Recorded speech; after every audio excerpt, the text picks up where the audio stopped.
You must remember this. A podcast is still a podcast, and welcome to episode 128 of Movies You Miss Podcast. Vee, how are you doing today?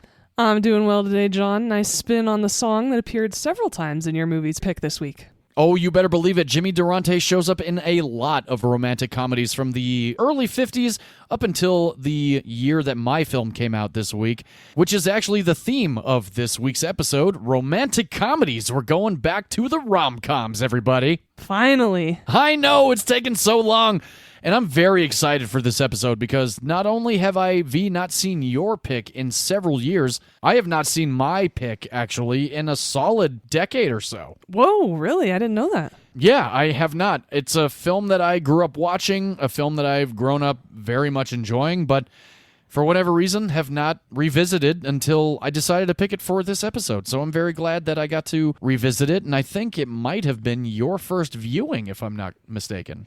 Technically, no, but the first time and only time I'd ever seen it, I was 11, so I don't remember this movie at all until Oh, okay. All right. we watched it this week for the podcast. Oh, well, perfect. Then I cannot wait to have that discussion of your revisitation to my pick.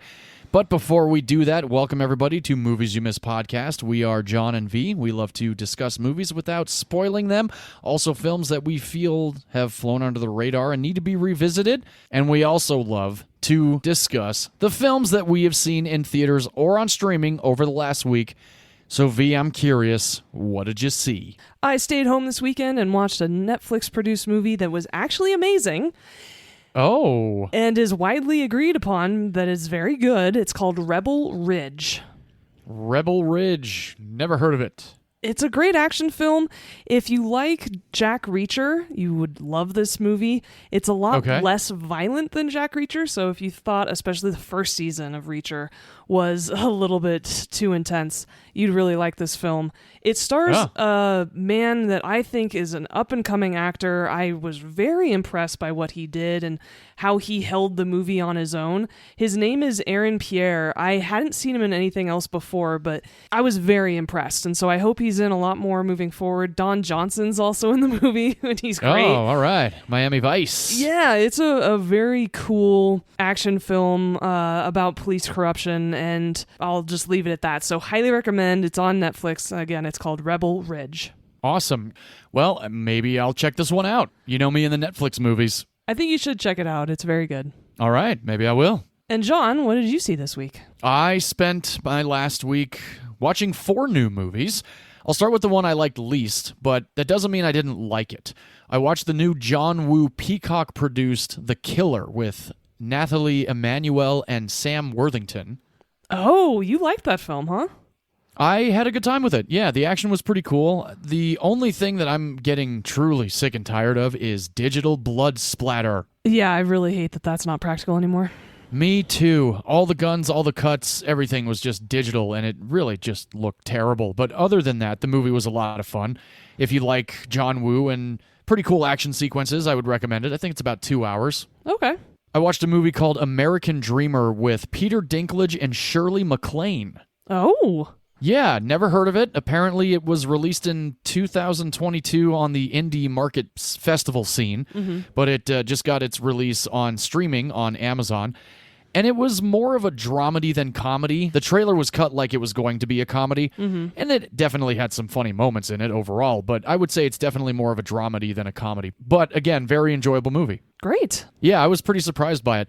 And then on Saturday, my wife and I decided we would go to the local drive-in, and the real reason we were there was for Beetlejuice, but we got there just in time to see the first movie, which was the new animated Transformers 1. Yeah! Oh, I hope it was good. It was so fucking awesome. Good! Yeah, we both laughed a lot. There's definitely a little bit too much Keegan-Michael Key-forced comedy, in my opinion, but that's just me. I'm not the biggest fan of his comedy. But overall, animation was badass, really cool origin story. Highly recommend if you're a Transformers fan at all. Okay, nice. Well, I know our listener Monty went and saw it with his daughter this weekend, so I've been waiting to hear back from him on what he thought. Oh, very cool. I'm curious as well. I think Transformers 1 out of the 4 was my favorite. And the final film that we saw that evening, like I just mentioned, was Beetlejuice.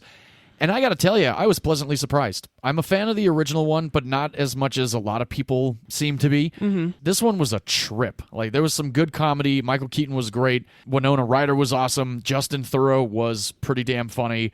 Catherine O'Hara, it was definitely an enjoyable movie. I'm glad that I saw it and didn't wait for streaming. So do you like Jenna Ortega more now? Oh, no, I did not like her character at all. Okay. I didn't think she was very good. But her character did have an arc that was a lot more interesting than I thought it would be. So I liked that about it. Yeah. Awesome. Well, I'm glad you got to see so many new movies this week. As am I, and I'm looking forward to this next week because I hope to do the same. Well, all right. That is what we have seen in theaters and on streaming this week. As always, we like to push for you as an audience to continue to keep movie theaters alive and continue to have that theatrical experience. So this week, let's dive into the movies that we watched on DVD or on streaming, because these movies are from several decades ago. Vee, I believe you start us off with your pick for this week. I do, and it's one of my all-time favorite rom-coms. Well, all right, Vee, take it away. I am on board for this one. Thank you for that. Oh, yeah. I absolutely love this movie. I've been watching it since I was a little kid, especially because it was actually filmed in the vicinity of my hometown, just a short drive away towards the coast. This movie was actually filmed in Fort Bragg, California. It stars real-life couple Goldie Hawn and Kurt Russell. This is the 1987 rom-com classic, Overboard. Hey-oh, man overboard! Or actually, should we say, woman overboard!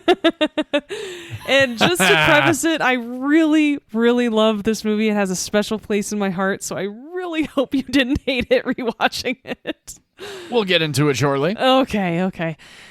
But of course, you all know we like to discuss the plot before we discuss our opinions of this film, so I'm going to get right into it. Or all right. Dive right into it, I should say. Hey! Overboard opens up in a small coastal town called Elk Cove, and a man named Dean Prophet, who's recently moved to the area in the last couple months, is a carpenter looking for work. He has 4 boys to support. You find out that he's actually a widower, and his friend Billy is helping him find work. One of the calls that they get at the office is for a giant yacht that's just pulled into the local wharf and is completely out of place in this small rural town. And this yacht is there because they need to fix the engines. And we find out that this yacht is owned by Grant and Joanna Staten. Yes.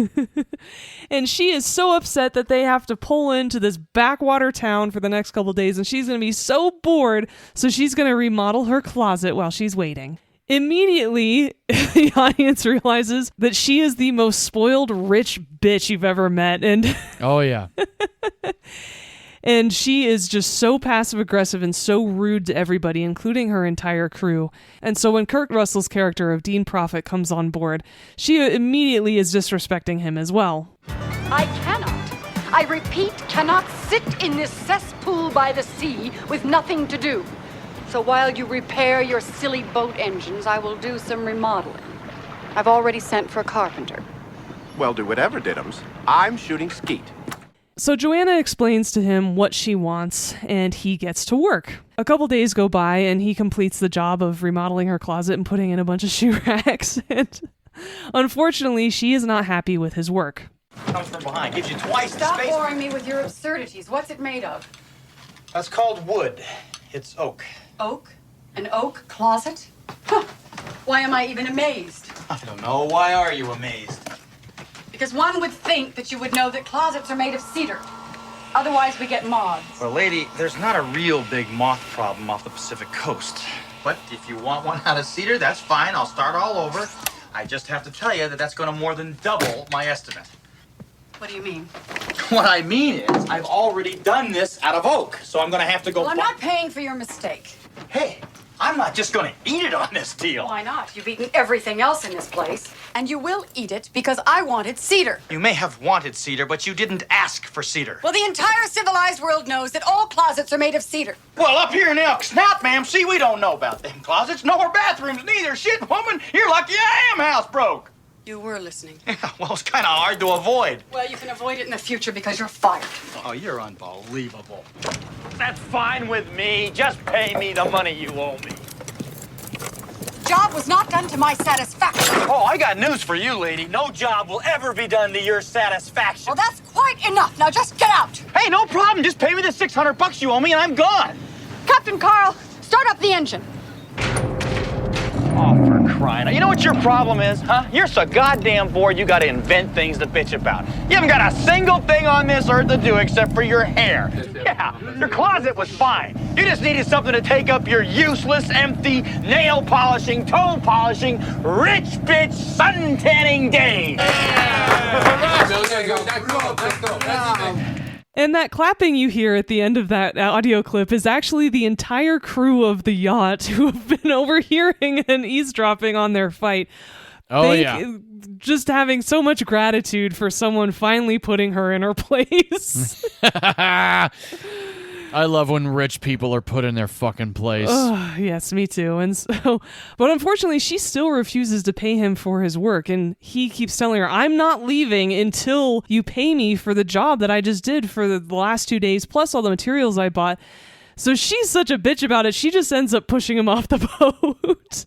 With all his tools. So he's now out. She's so lame. She's so awful. So he's now out. All of that work, the materials, and all his tools, the poor guy, and he's really struggling. So that's unfortunate. Later on that night, she calls her mother to complain about it. And she's like, oh, I'm not a bitch. And she's telling her mom about how Grant wants to have a baby. What should I do? And her mom goes, honey, if you have a baby, then you won't be the baby anymore. Oh, these people are insufferable. Awful, awful people. And later that night, Joanna and Grant are both in bed and he's watching The Lifestyles of the Rich and Famous, which was such a classic show. Oh, I remember that for Lifestyles of the Rich and Famous. Oh, he had such a great voice. Oh, he had an awesome voice. $700 million yacht on top of the helicopter. That's owned by a Saudi prince. Yes, exactly. Oh, yeah, and Leonardo DiCaprio, and then yeah. Oh, for sure. Oh, so Leo's great. got a big ass boat too. It was on VH1 for like 10 years. I think I watched all of them. It was better than Pimp My Ride or MTV Cribs. There was something just so much better, I thought. I actually preferred MTV Cribs over Lifestyles of the Rich and Famous. Oh, did you really? Okay. Yeah. All right. Okay. When I was a teenager, I made a mini MTV Cribs episode for fun as a film project. It was great. Why have I not seen that yet, V? Oh, well, that is lost to time, unfortunately. I do not have a copy of that. I'm going to ask your mom where it is, and she'll find it.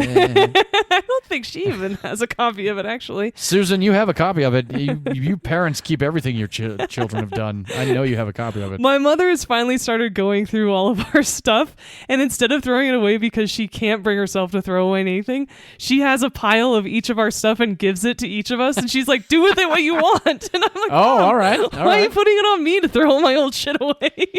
Well, I guess I'm coming to your house to dig through to find your episode of MTV Cribs. It's funny. She really wants to clean out her house, but she can't bring herself to throw stuff of her kids away. So this is the solution, is giving it back to her kids for their responsibility.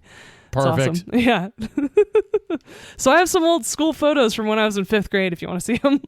Yeah, why not? And so back to Overboard. Oh, yes. While they're in bed, Joanna actually realizes that she forgot her wedding ring on deck from earlier that day when she was having her nails done. Oh, yeah. So she goes up on deck to try to get it, but unfortunately, because they're heading out to sea again, because the engines have in fact been fixed, it's a bit choppy, and with her stupid heels that she's wearing, for no apparent reason whatsoever, she trips on deck and actually falls overboard. Hey! That's the name of this movie. Yeah. And the next morning, a garbage barge finds her and brings her back on board. Rescues her from sea.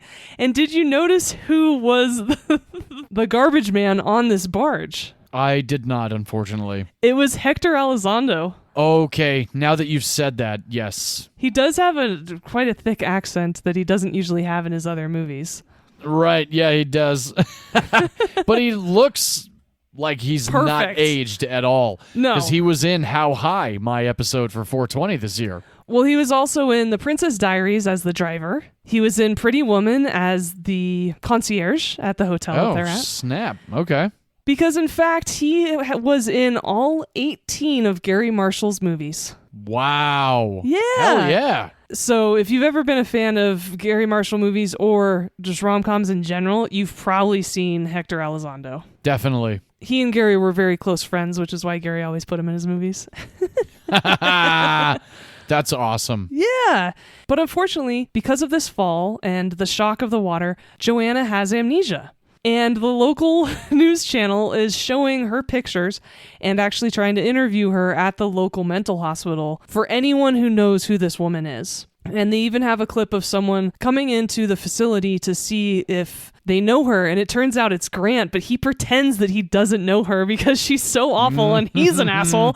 And so he's like, no, I've never seen her before in my life. And he leaves to actually go party on his yacht down in LA with a bunch of Playboy bunnies. And that's what he does for the next bit of the movie. So hilarious. It's awesome. But Dean sees her on the news and he and Billy are talking and Billy says, oh, well, you'll never get your money back now. And there's a light bulb that basically goes off in Dean's head. And he goes, actually, I've got an idea. And Billy's like, Dean, no, don't do it. Don't do it. And he's like, I gotta go talk to my sons. And what he does is now pretend that Joanna, who has amnesia, is actually his wife. Because he's thinking that he's going to have her work off her debt, basically, by taking awesome. It is. By taking care of his kids, by cleaning his house, by acting like his housewife, basically, for the next month or two in order to work off her debt to him.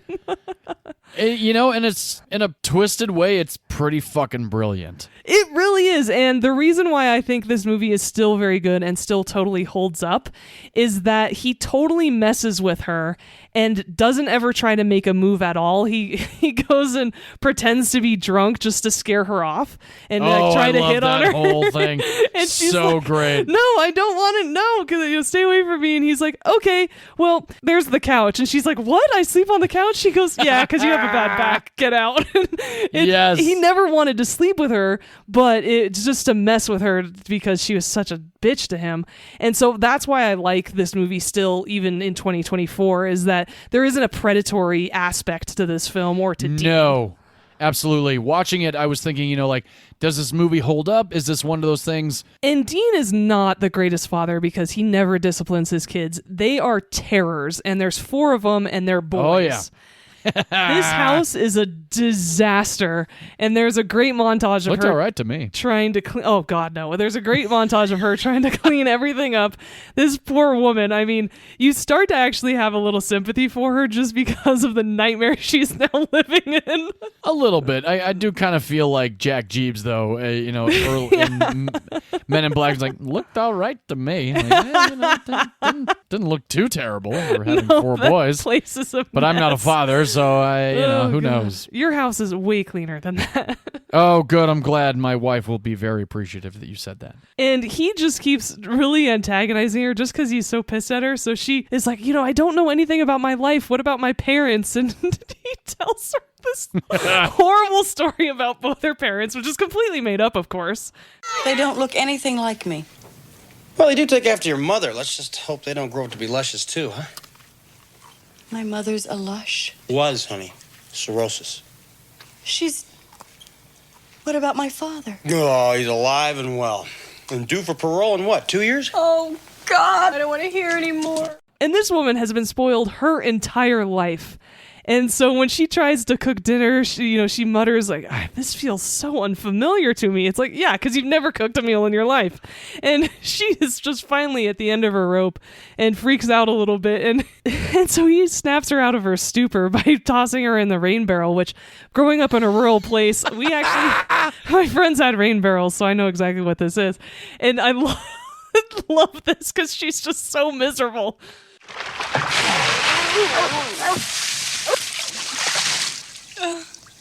Feel better? I don't belong here. I feel it. Don't you think I feel it? I can't do any of these vile things, and I wouldn't want to. My life is like death. My children are the spawn of hell, and you're the devil. Oh, God. Baby, we like you. God, this movie is so good. It's so funny still. As things progress, of course, she starts actually getting a handle on things, and she starts to discipline these kids who then start becoming really good boys. They start doing better in school. One of them learns how to read, and she's really becoming a mother and a wife. And for the rest of the movie, we watch Joanna, who's now called Annie. Yes. Navigate this new life that she's leading, with Dean actually getting to know her, all while this amnesia is hanging over everyone's head. And I still love this film to this day. It's hilarious, and it's just this wonderful rom-com. Of course, they have fantastic chemistry because they're partners in real life. Oh, yes. And I've seen this movie. I can't even count how many times I've seen it. It was a family staple in our house, especially because it was filmed near where we grew up. That bridge that he drove over in the very beginning and that cove. I actually drive over that bridge and see that cove all the time whenever I go out to the coast, and I think about this movie every time that I do. And so for those reasons, it just has a really special place in my heart. I still think it's hilarious to this day, and I really hope that you enjoyed this film. This is the second time that I've seen Overboard with Goldie Hawn and Kurt Russell. I did see the newest version with Anna Faris. Oh, God. It was not that great. No. OG, definitely best. You know, there's very rarely a situation where the remake is better than the original. Watching it this time around, I don't remember when I actually watched it the first time. I want to say it was within the last 15 years. It's been a while. Okay. But I will be honest with you, I laughed the entire time. I thought Goldie Hawn was a complete see you next Tuesday. I loved Kurt Russell right off the bat. I mean, how can you not, though? You know, it's very rare that anybody does not like Kurt Russell. Mm-hmm. And Goldie Hawn, you know, she sold it. She was great. She was awesome. Mm-hmm. The young boys that play Kurt Russell's kids were great. I love the fact that when the credits were rolling, Gary Marshall's name came up as director. I did not remember that. Overall, a great, entertaining movie. I laughed a lot. I thought Goldie Hawn and Kurt Russell were great. Everybody was really good. Like, the entire cast delivers this movie, you know? Like, there's nothing that I felt was out of place. I didn't feel that this was one of those rom-coms where there's an extra 15 minutes that needs to be deleted. Mm-hmm. I know we discussed, you know, certain films being too long, if the exposition is getting a little bit too much. I didn't feel that way with this movie. I thought that this was everything that we needed, and it all just played out very well, and it really worked. Kurt Russell was awesome, and, you know, Goldie Hawn was great too, but even as she's starting to kind of come out of that shell of dealing with this quote-unquote amnesia, she is starting to accept herself as a blue-collar type of a wife, right? Mm-hmm. You know, like, this is how it used to be before you woke up. And everybody plays along, and it was very entertaining. I had a great time revisiting this movie. Like I said, it's been at least 15 years, but a complete rewatchable, completely digestible movie. And nothing felt out of place. Nothing felt like, oh, is this not going to work with today's society? Not at all. Just a very entertaining movie, and nothing overly offensive going on in the timeline of this movie. I'm so glad to hear that, because this is one of my favorite films. I'm surprised it took me 128 episodes to get to it, but at the same time, I'm glad we didn't just front load our podcast and have all of our favorite films in the first 50 episodes. Oh, definitely. Yeah, we got to spread things out. Yeah. And this movie just makes me happy every time I watch it, just because it's so entertaining. Like you said, the cast is great. It's hilarious, and there are so many little tidbits. The more I've watched this over the years, the more I've picked up.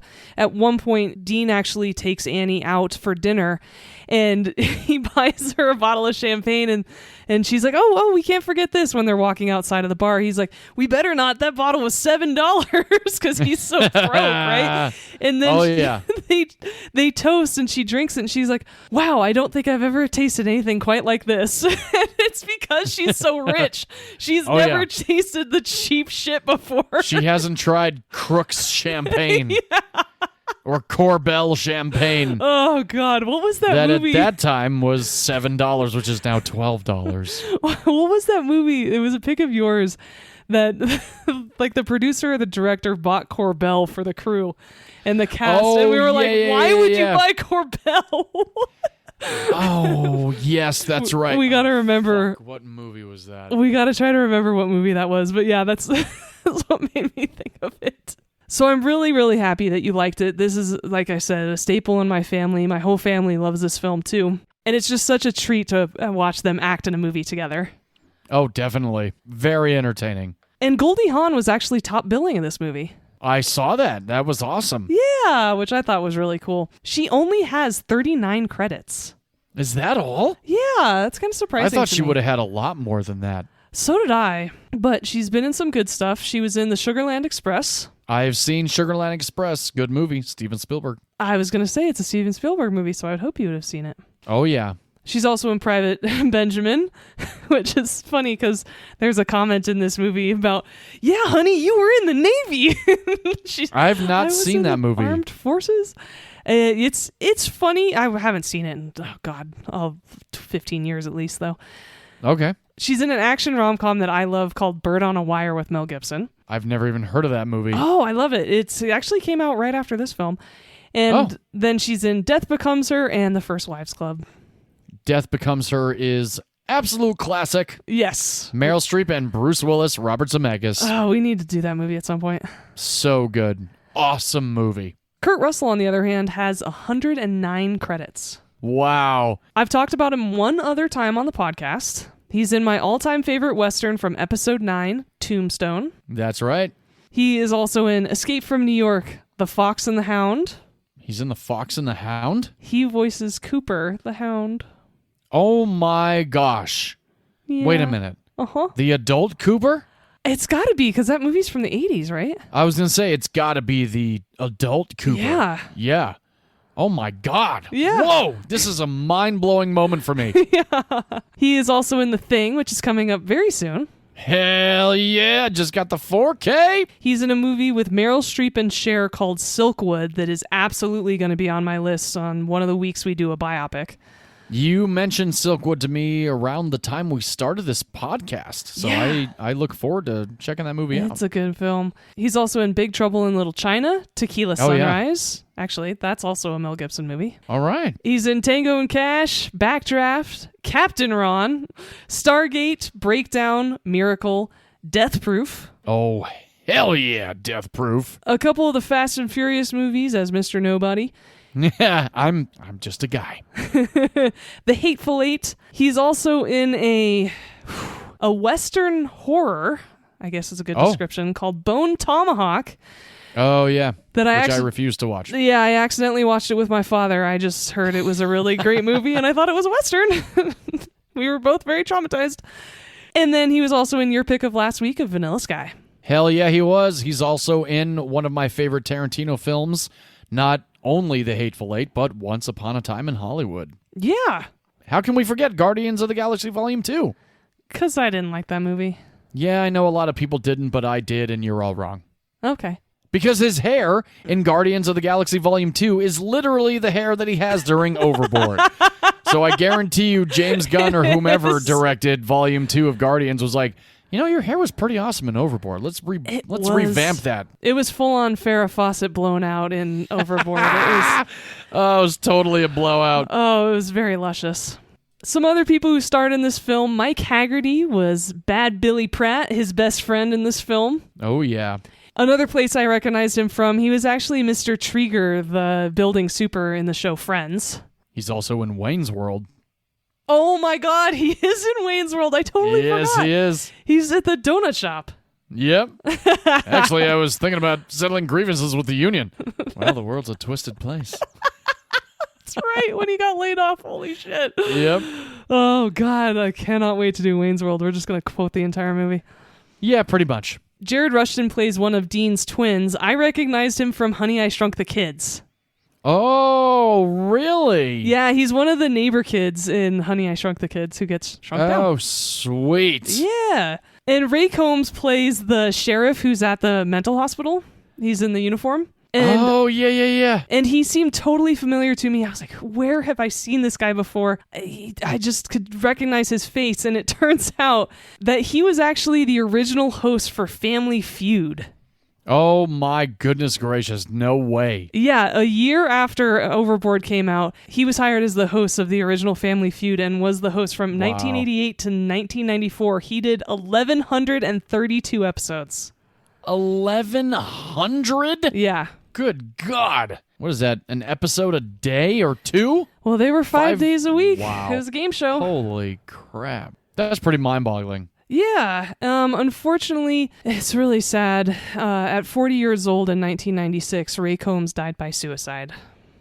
Oh, shit. Yeah, so... That's terrible. It is. So thankfully we have not only Family Feud, but this movie to remember him by. But even as his little bit part as a sheriff, he was great. Yeah, for sure. Leslie Dixon wrote this movie. She was also one of the writers for Mrs. Doubtfire. All right. She was one of the writers for The Thomas Crown Affair. Nice. She also wrote Freaky Friday with Jamie Lee Curtis. Wonderful. And Limitless. Hey, Bradley Cooper. Yeah, and Robert De Niro. So she's has some really good credits. Definitely. And Gary Marshall, as we've said, was the director of this film. He also directed Beaches, Pretty Woman, Runaway Bride, The Princess Diaries, and Raising Helen, that happens to have Goldie Hawn's daughter in it. Kate Hudson. Yep, she stars in Raising Helen, which wasn't a terrible film. Never saw it. Yeah, it was enjoyable. All right. As I said, Mike Haggerty plays his best friend, Billy Pratt, in this film, but John Candy was considered for the role of Billy. Hey, all right. Which I could totally see. Oh, absolutely. But unfortunately, he was working on Planes, Trains, and Automobiles at the time, so he had to... Yeah. Great movie also. Mm-hmm. And Jeffrey Reisman, who plays the other twin, Joe, in the family, he was so rowdy on set that Gary Marshall would often shout out, "Jeffrey, stop it!" Oh. I can't imagine trying to direct all four of those boys at once. I don't think I could either.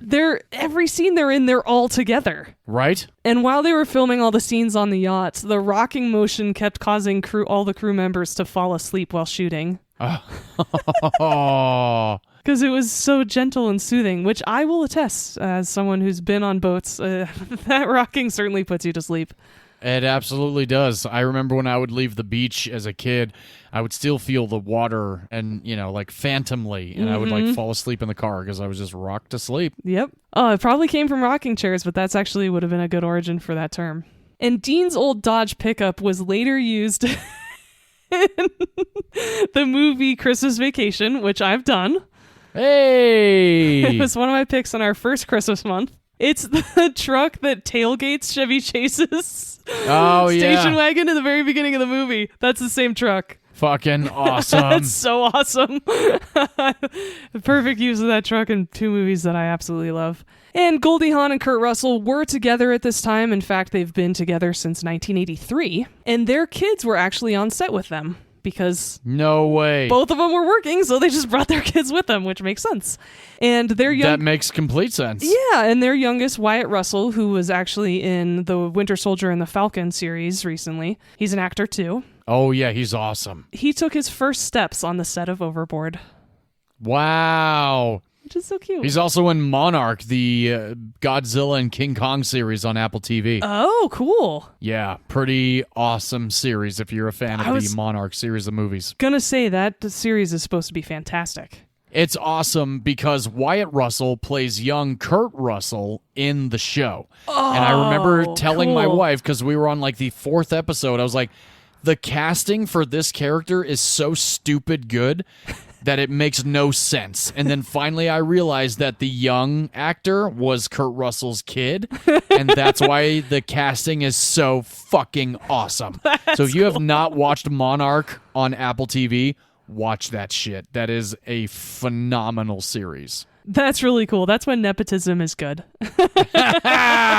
Absolutely. And Kurt Russell, I've heard nothing but wonderful things about him and Goldie Hawn actually into the industry. And he's such a good guy that when he and Goldie Hawn got together, she had 2 kids from her previous marriage, Oliver and Kate Hudson, both of which have come out and said Kurt adopted them. He's always treated them as his children.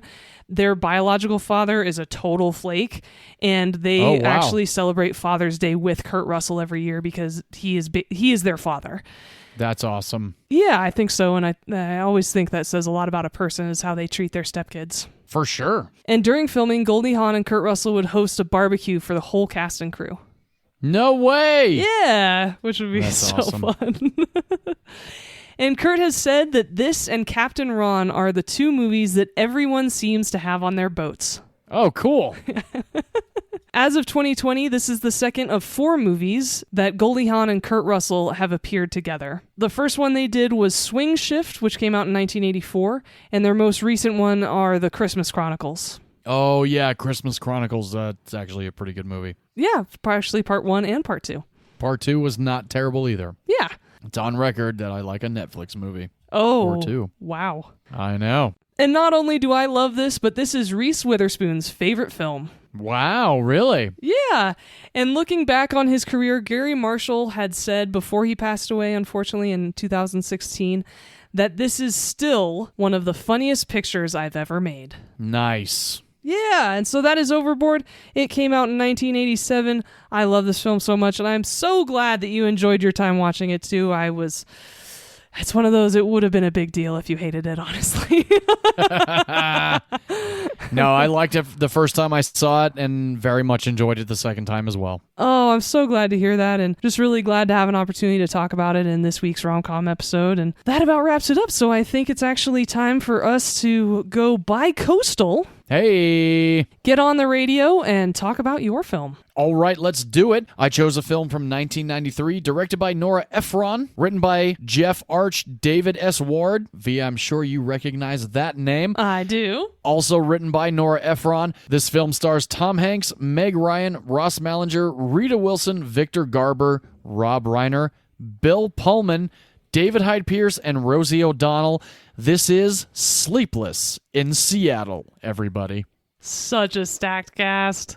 Oh, hell yeah, especially for 1993. Yeah. This was a few years before You've Got Mail. So this really kind of launched the Meg Ryan and Tom Hanks movies. Even though Joe versus the Volcano was before this, this was the movie that really made everybody kind of fall in love with these two. Yeah, because Joe versus the Volcano was not good. I never saw it, probably never will, unless Vee, you put it on the podcast list. All right, well, fantastic. Then I'll never see it. This movie has been in my repertoire since I was about 8, 9 years old. I saw this movie with my parents. Very light romantic comedy, nothing too explicit, nothing too gratuitous.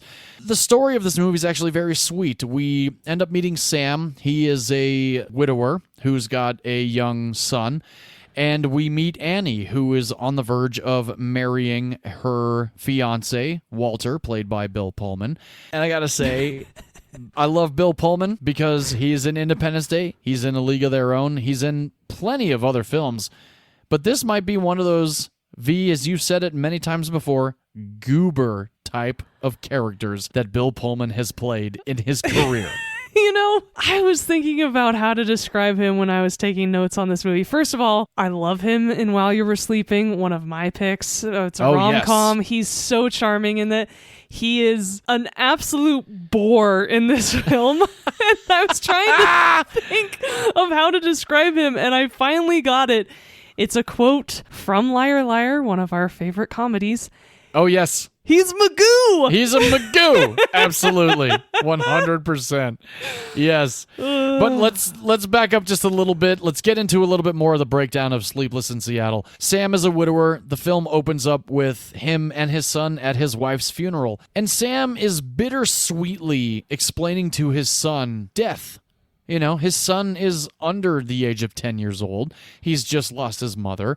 And Sam is very much doing what he can to explain to his son that death is a part of life. Everybody at Sam's firm, now Sam is an architect, we find this out a little bit later on, has been trying to send him to their psychologist, their psychiatrist, their therapist, all this kind of stuff.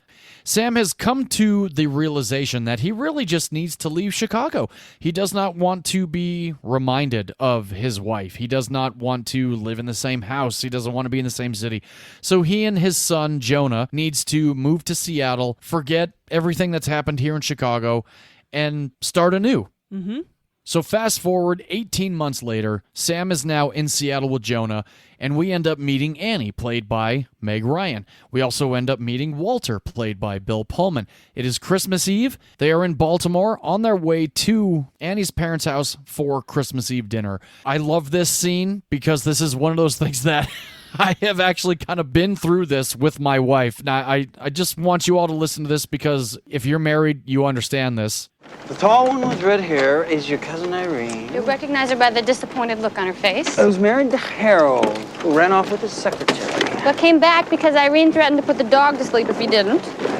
Brother Dennis is professor at Johns Hopkins. He was married to, Betsy. The most competitive woman in the world. I don't see how I'm going to remember all this. Oh, well, Walter, you will. Your Uncle Milton lost all of his money And some other people. in a pyramid scheme. Don't mention the IRS or the federal prison system. Your mother's Barbara, your father's Cliff. My father has electric trains. Really? It's so true and so absolutely really accurate. is. Like, I love the way that they wrote this because it's fantastic. And the way that Annie, played by Meg Ryan, is just so confident that everyone will Wait, love Walt. her name's Annie too. Oh, whoa! Whoa, look at that! Wow, what a tie-in to both movies. That's fantastic. I did not even put that together. Oh, that's awesome. I love that. That's great. But anyway, getting back to this moment with Annie and Walter, we meet David Hyde Pierce, who plays Annie's brother. He's a psychiatrist, which actually very quickly after this movie ended up wrapping shooting, the pilot for Frasier came out.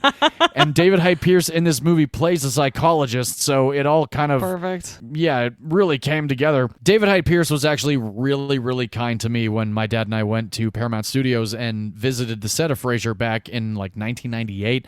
I've got pictures of me on the camera. I've got pictures of me and David Hyde Pierce and Kelsey Grammer. But enough of that. We're here to talk about Sleepless in Seattle. So after this whole dinner, Walter and Annie are driving separately to his stepmother's house so that they can spend Christmas there together. And on the way, Annie, she ends up finding a show that's similar to Dr. Drew's Loveline, and this show is run by Dr. Marcia Fieldstone.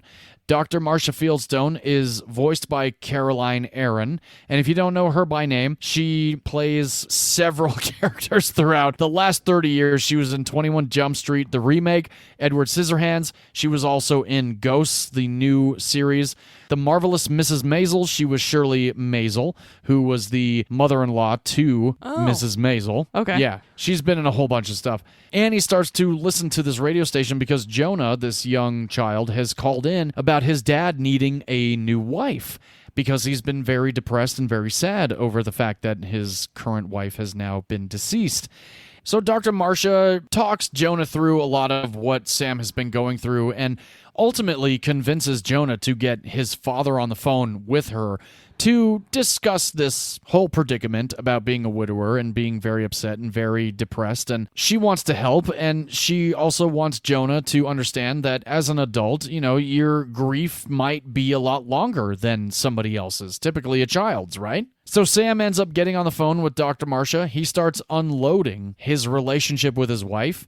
And Annie, in the process of listening to this whole phone call, starts to really feel for Sam and starts to kind of feel like maybe this is somebody that she would be interested in meeting and maybe there's something there, which is a weird thing, you know, just based off of a voice and a story. So she ends up writing him a letter amongst the thousands of other women that have written Sam a letter based off of his new now nickname, Sleepless in Seattle, which is also the title of the movie. Congratulations, Nora Ephron. You did a great job there.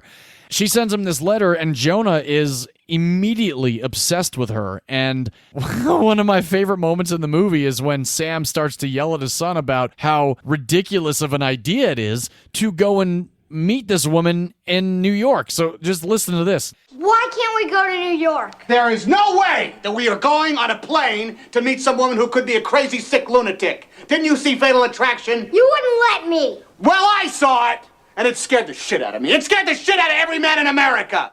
Now, I have seen Fatal Attraction. I'm sure a majority of us have seen that movie. And, it's definitely a terrifying fucking movie. Glenn Close was awesome in that movie, as was Michael Douglas.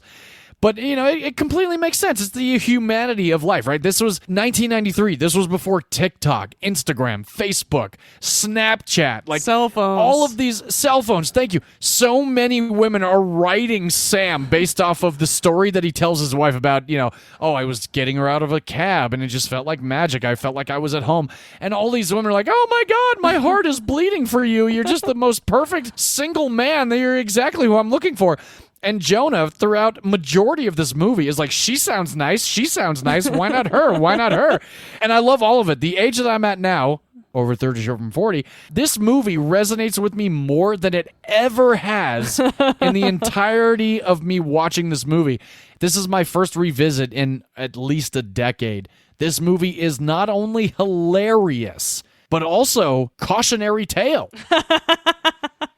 So for the rest of the movie, we are with Sam and Jonah as they try to navigate this whole idea of, do we meet some of these women that have written you letters? Do we try and find you a new wife? Sam starts dating women that Jonah does not agree with. Annie is figuring out if she wants to continually move forward with this engagement with Walter, or if she wants to write this letter to Sam in Seattle and see if maybe he's the one for her. Just a whole lot of back and forth, hilarious comedy, awesome humanity, and just a very well put together film. And I've been a big fan of it since 1993, so I have been watching this movie for the last 31 years, and never has it resonated with me more than it did this last viewing, because I am a much older person. I'm married now. I love it. My wife, though, hates this fucking movie, and it really just, I watched it on my own which is crazy because she loves You've Got Mail with both of these two. But, it is what it is. If you don't like it, you don't like it. It is one of those movies that definitely makes you think of the good or the possible bad. And I love Rosie O'Donnell because she always compares what's going on in Annie's life to her and her husband currently, which is some guy named Rick that we never meet. And she's always like, look at me and Rick. And it just cracks me up. So I'm curious, V, since this is your first revisit in 15 years? More than 20. Oh, more than 20. Okay, well, I'm curious. What did you think of Sleepless in Seattle after so many years? It was basically a first viewing because when I was about, I would say 10 or 11, so it was a couple years after this movie came out, I watched it I think it was Sarah Blair's house that I watched this movie at. So I didn't remember it at all. Yeah. So this is totally fresh eyes, and I won't say I'm entirely Team Amy, but I did not enjoy this movie given how much of a classic it has been purported to be. Oh, wow. Interesting. And I think it came down to lack of chemistry because they're never together physically, like proximity. Meg Ryan and Tom Hanks. There's zero chemistry in this movie. Oh, yeah, for sure. I'll give you that. Definitely. And so it just fell really flat for me because of it. It definitely didn't feel like there was enough time or plot points given to have them develop any sort of relationship whatsoever. There are a couple things that I really did like about the film. First of all, a rendition of Over the Rainbow is at the beginning of this film, which is adorable because that's also in You've Got Mail. Yes. I loved the scene where she's talking to her brother, David Hyde Pierce, about marriage and what it really means. Oh, yeah. And, she said, well, why did you get married? And he goes, well, she told me she said we needed to get married, so we got married. That she was either going to break up with me or we were going to get married, so we got married. That's not why you should get married, anybody. No. And Rita Wilson is very funny in this film. I love her and Victor Garber together. And when they're talking about An Affair to Remember and other movies, and they're just spoiling them at the dinner table, and I'm like, we don't do that on this show. No, we don't. So I thought that was kind of funny. And when she starts crying about An Affair to Remember, and so Tom Hanks and Victor Garber start pretend crying about watching The Dirty Dozen, I thought that was hilarious. Oh, that actually was a fully improvised scene between both of them. I love it. Victor Garber is so talented. I really love him in anything he does. And when I was watching this movie this last time, for whatever reason, I thought they were talking about the Magnificent Seven. I know they said Dirty Dozen, but I was like, oh, that's totally Magnificent Seven. But I was like, no, after a little research, like, well, clearly not. So no. That's me and my Western knowledge for people right there. All good, but it was still I just thought that was a great scene. So there were some scenes that I really, really enjoyed. As we've talked about, the cast is fantastic, but I really like You've Got Mail way more than this film. Okay. To a point that after I watched Sleepless in Seattle, I put on You've Got Mail to make me happier and have me watch a Tom Hanks movie and Meg Ryan movie that's actually a rom-com because they have scenes together. Like, oh right. Yeah. But the thing that really got me and made me not enjoy this film is that she is a bit of a stalker, and it really turned me off from her character. It's funny you say that because when I was watching it this time around, I kind of felt that there was a little bit of that stalker-esque action going on between her and, the fact that she's never met this guy, and Rosie O'Donnell's character's like, why don't you just leave it alone? You're living a movie. And oddly enough, Nora Ephron and the writers of this movie actually set out to kind of skew people's views on how love is portrayed in movies. And I think they did a pretty damn good job at doing that. In what way did they want to skew people's views? They based it off of the fact that An Affair to Remember is so well loved and so just revered that this would be some kind of weird, twisted take on An Affair to Remember, and everybody would kind of agree to that whole thing. But also, love in movies is portrayed completely differently than how it is in life. And I completely get that. There's a documentary on this movie called Love in Cinema. We mentioned him before. Dr. Drew was in the documentary talking about how different it is when a movie portrays love than what actually happens in real life. Oh, yeah, that's why one of my favorite Disney lines of all time is in Frozen when Anna comes up to Elsa and goes, hey, we're going to get married. And Elsa goes, no, you're not. You just met the guy. Yeah. Because it calls out all of Disney canon and history of meeting a guy and then immediately getting married, and even though you're both strangers. 100%. So yeah, I didn't hate the film. I don't think I'd ever watch it again, though. I do think there not only are better rom-coms, but there are even better Tom Hanks, Meg Ryan rom-coms. Well, I think you would literally only be talking about You've Got Mail because that was the other one after this one. Yeah, that is the one I'm talking about. That's true. And that's fine. You've Got Mail is a fantastic film. I'm a big fan of You've Got Mail. Do you ever watch a film and mentally you're taking notes on it, even though it's not a film for the podcast, but you've gotten in the habit of really critiquing a movie and trying to take mental notes on it, and you're like, shit, no, I'm just supposed to be watching this movie for fun. I do, yeah. And, it's okay. I usually will rewind it when I start to realize that I haven't been paying attention for the last 5 minutes. Yeah, I felt that way completely during You've Got Mail, and I kept telling myself, no, this isn't for this episode or this podcast. Just relax and enjoy the film. Oh, that's funny. To an extent, though, I still do like the movie. I like the idea. I like the fact that, social media was not a thing yet, and I appreciate the idea of somebody falling in love with somebody based off of their voice and, they're just, like, being who they are, right? Like, there's no holds barred. You don't see their face. They're just on the phone. Hey, if someone falls in love with me through this podcast, shoot me an email. Hey! V, you literally hit it nail on the head. If somebody has been listening to us because they love our voices, please do let us know. I'd be very curious. But overall, for 1993, I don't think there's anything necessarily super problematic with this movie. I can understand why you would think that Annie is a little bit of a stalker, and I just think in this movie it works. Now, this is a movie, right? This is not something based off of realism. This isn't, and I feel like, if a man were to call in to talk about a woman that has lost a husband, it would be even more problematic. But for whatever reason, this one works out, and I just love the way that Becky, played by Rosie O'Donnell, and Jay, played by Rob Reiner, try and bring them back down to earth from the possibility that somebody that's writing you a letter from a different state, listening to you on the radio, is the one for you. And Jay especially tries to tell him that he needs to get out there, he needs to start dating again, and this is one of my favorite moments of the movie. When's the last time you were out there? Jimmy Carter, 1978. Things are a little different now. First, you have to be friends. You have to like each other. Then you neck. This could go on for years. Then you have tests, and then you get to do it with a condom. The good news is you split the check. I don't think I could let a woman pay for dinner. Great. They'll throw a parade in your honor. You'll be Man of the Year in Seattle Magazine. Tiramisu. What is tiramisu? You'll find out. What is it? You'll see. Some woman is going to want me to do it to her, and I'm not going to know what it is. You'll love it. Oh, this is going to be tough. Tough. This is going to be much tougher than I thought it was going to be.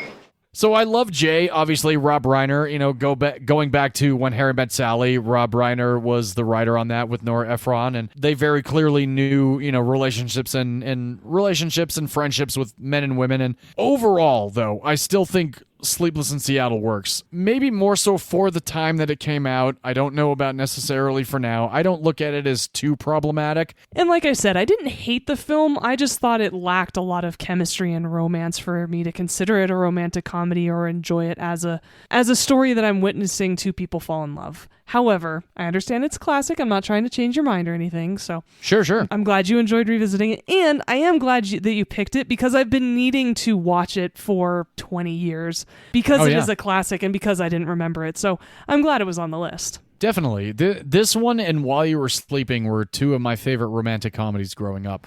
So the fact that we've done now both of them on the podcast is great. And even though you did While You Were Sleeping and I'm doing this one, still works out because I love both of them still.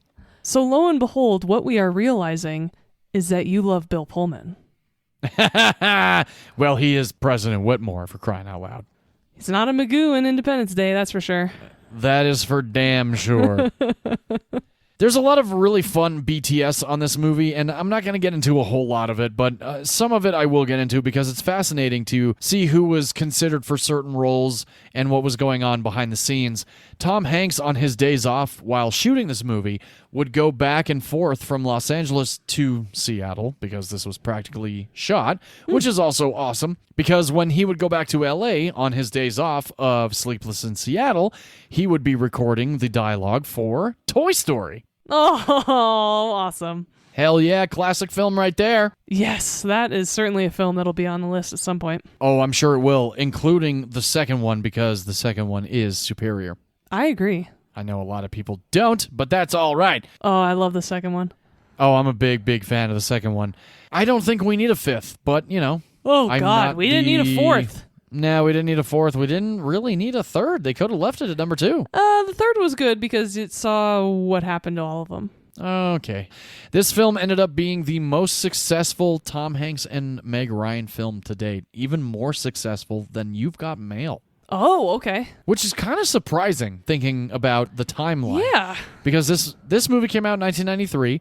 You've Got Mail was 1998. I was surprised because this movie surpassed You've Got Mail, which I did not think would actually be possible because You've Got Mail is such a great movie. Not that this one isn't.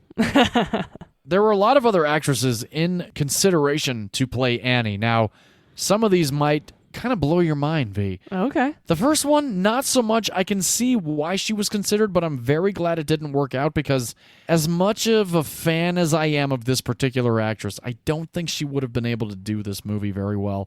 And it's so weird to say that, but it is what it is. Julia Roberts. No, but now that you're telling me who was considered, I really hope you say Glenn Close at some point because there was stalking involved. Wouldn't that be great? Well, unfortunately, Glenn Close is not in the list of actresses that were in consideration. Beyond Julia Roberts, Kim Basinger, Michelle Pfeiffer, Jennifer Jason Leigh, Jodie Foster, Demi Moore, and Parker Posey were in consideration to play Annie in this movie. That is a who's who of 90s A-list actresses.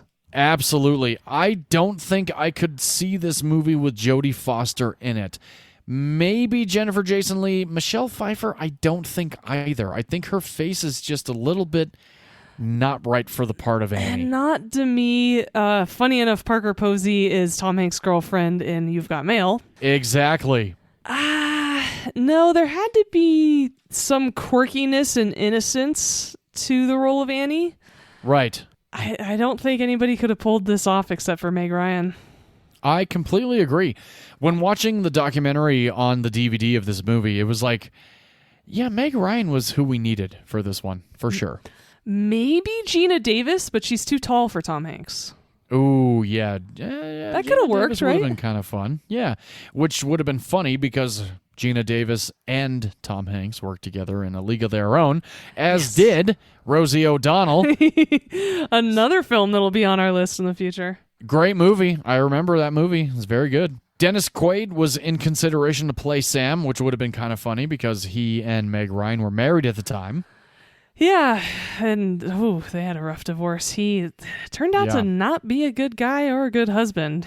Kind of sucks, actually. Oh, is that what happened? I thought she left him for Russell Crowe when they were doing Proof of Life. Because he'd been cheating on her for like 15 years. Oh, okay. Well, I didn't get that deep into it. Yeah, she just came out a couple years ago to talk about it and be like, yeah, I was completely vilified in the press for cheating, except my husband had been cheating for 15 years and no one batted an eye. No way. Yeah, wow. yeah. It was an interesting article, that's for sure. You put Dennis Quaid in the role of Sam, then the conversation about all those actresses being considered completely changes. Right? Ross Millinger, who played Jonah in the movie, was actually cast later on in the production because Nora Ephron ended up firing the original child actor that was playing Jonah.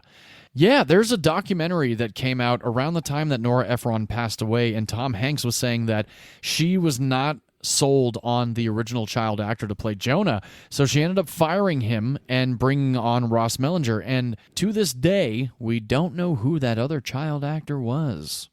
Tobey Maguire. I was going to say Macaulay Culkin or something like that because this was around the early 90s. So I'm very curious. I actually would really like to know who was fired off of Sleepless in Seattle. Jason Schwartzman auditioned for the role of Jonah but did not get it, so I don't think it was Jason Schwartzman. There was a director that was originally slated to direct this movie. V, he directed your pick for this week. Oh, Gary Marshall. I was going to guess Rob Reiner. Gary Marshall. Rob Reiner, yeah, it would have been awesome. I'm actually glad Nora Ephron took over the directing seat in this movie. Big fan of hers as a director. Again, You've Got Mail, When Harry Met Sally. Her and Rob Reiner collaborated so much in the adult relationship of men and women, and I think that they absolutely nailed it with When Harry Met Sally, but also did a great job with You've Got Mail. I don't know if Rob Reiner was involved in You've Got Mail, but Nora Ephron did a great job with that one. I think having both male and female perspectives helps write a solid, relatable rom-com that holds up as well as it does. I completely agree. Nicole Kidman was also in consideration to play Annie before Demi Moore was considered and before Meg Ryan was cast in the role. No. I don't think so. Especially love Nicole because Kidman, early but I don't think it 90s she had red curly hair. Right, yeah, right after, what is it, Far and Away or something like that? Exactly. Yeah, it wouldn't have worked out very well. But that's okay. We still love Nicole Kidman, especially in the others from last year. Yeah. This movie, Sleepless in Seattle, was released on June 25th of 1993. It had a $21 million budget.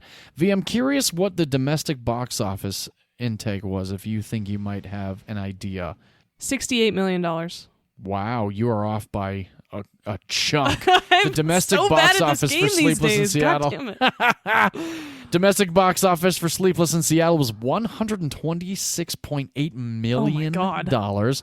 The worldwide box office, V, take a guess at that one. Why? Why not? Come on, just give me a guess. Give me a guess. Okay, $263 million. Ooh, you were off by about $45 million. $227.9 million worldwide.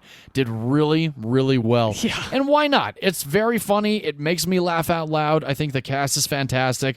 I understand a lot of people's reservations for it, but I still think it's a great movie, especially for the time.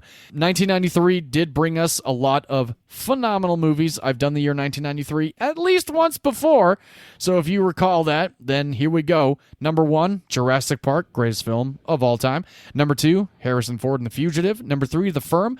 Number 5, Mrs. Doubtfire. Number 6, Indecent Proposal. Number 7, In the Line of Fire. Number 8, Aladdin. Number 9, Cliffhanger. Number 10, A Few Good Men. 11, Free Willy. Number 12, Groundhog Day. Number 13, V, a past pick of yours, Dave. Number 14, Rising Sun. 15, Scent of a Woman. 16, a very beloved Disney film with John Candy called Cool Runnings. Yes. Number 19, Rookie of the Year. Number 21, a past pick of mine, The Pelican Brief. Number 23, a fantastically forgotten action epic comedy starring Arnold Schwarzenegger and F. Murray Abraham. I just got on 4K called The Last Action Hero. Never saw it. Oh my goodness gracious. Well, when you're here next time, we'll have to watch it. Okay. Number 24, Tim Burton's masterpiece, The Nightmare Before Christmas. Number 25, Chris O'Donnell, Kiefer Sutherland, Charlie Sheen, and Oliver Platt, and Tim Curry in the Disney version of The Three Musketeers. I just rewatched that like 2 weeks ago.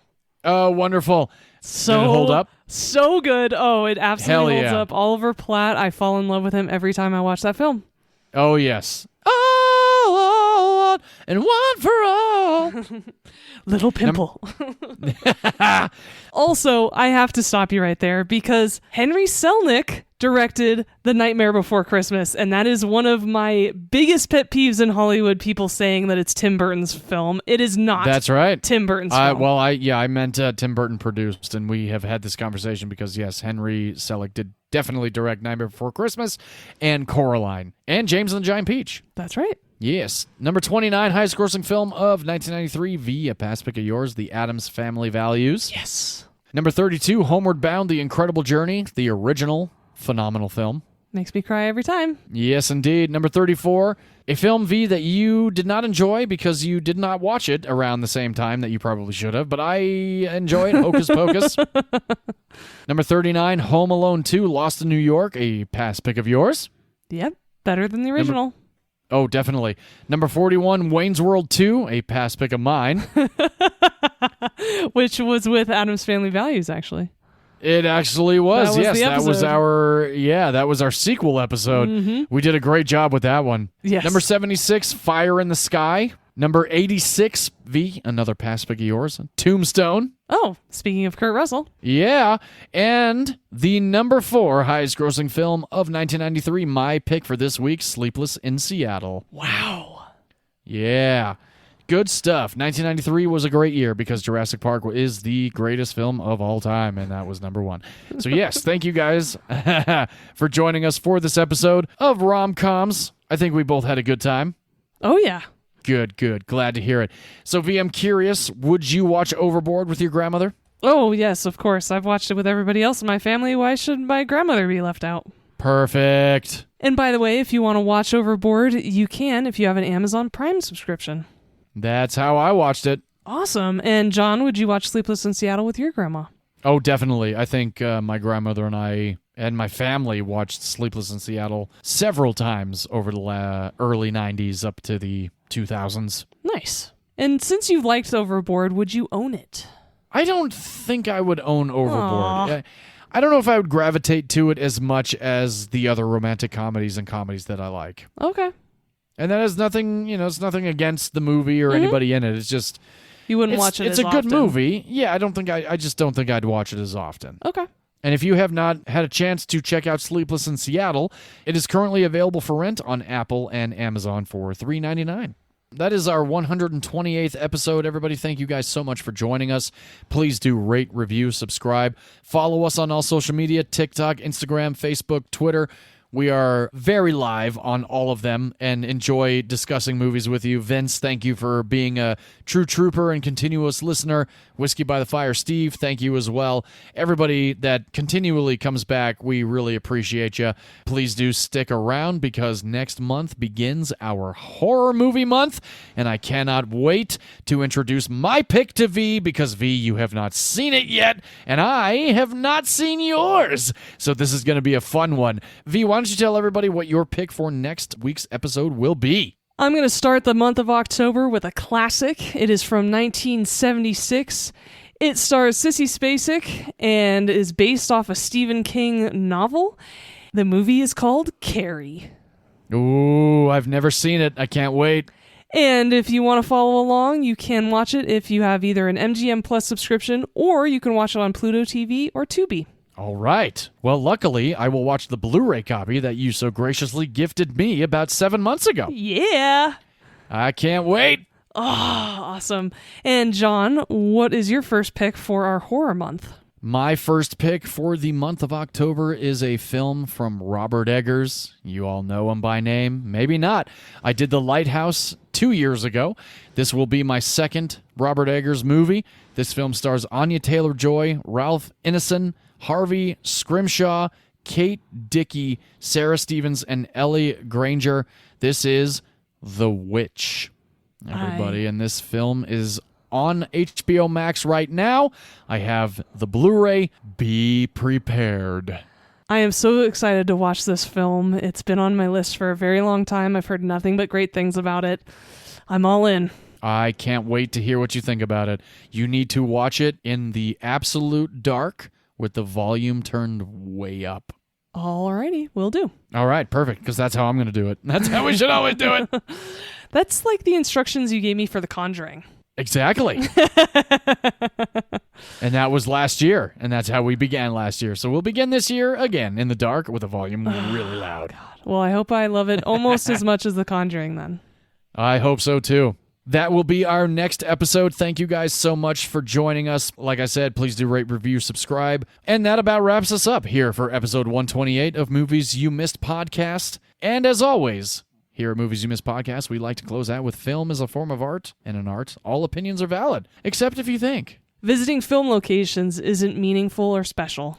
Ooh, I like that. I always feel like I have a stronger connection to a movie when I visit film locations. I feel the exact same way. Awesome. All right, we will see you guys next week. Cheers, everybody. Bye-bye.